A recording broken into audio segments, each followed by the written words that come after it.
Malaysia, sebuah negara yang terletak di Asia Tenggara, memikat pengunjung dengan keindahan alamnya, kepelbagaian budayanya dan kemajuan ekonominya. Negara ini mempunyai sejarah yang kaya dan merupakan rumah bagi pelbagai etnik, menjadikannya destinasi yang menarik untuk dijelajahi.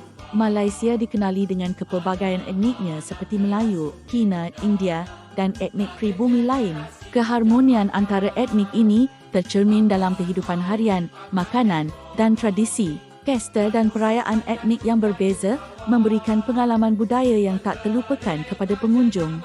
Malaysia menonjol dengan taman negara yang menakjubkan seperti Taman Negara Gunung Mulu dan Taman Negara. Keunikan flora dan fauna yang dilindungi menarik perhatian peminat alam sekitar dan peminat ekologi.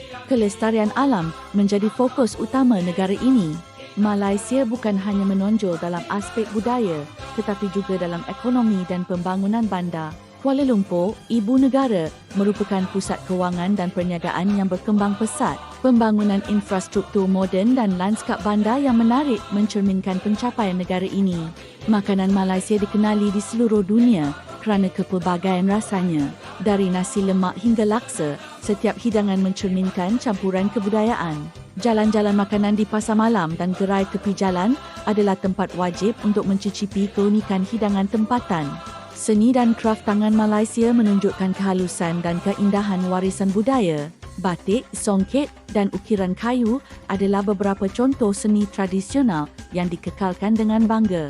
Pengrajin tempatan memainkan peranan penting dalam menjaga keaslian dan keunikan setiap karya. Bahasa Melayu sebagai bahasa kebangsaan Malaysia memainkan peranan penting dalam menyatukan pelbagai etnik. Kesusastraan Melayu, termasuk karya-karya seperti Hikayat Hang Tuah dan P. Ramlee, menggambarkan kekayaan budaya dan sejarah negara.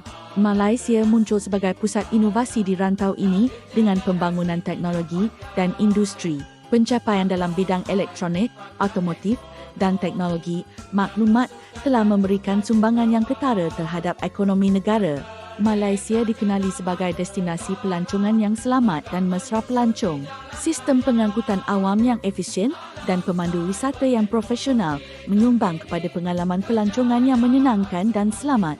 Dengan keunikan budaya, keindahan alam semula jadi dan kemajuan ekonominya, Malaysia menyediakan pengalaman pelancongan yang lengkap. Negara ini terus berkembang dengan memelihara warisan budaya dan meneroka cabaran moden, menjadikannya destinasi yang menarik dan bermakna.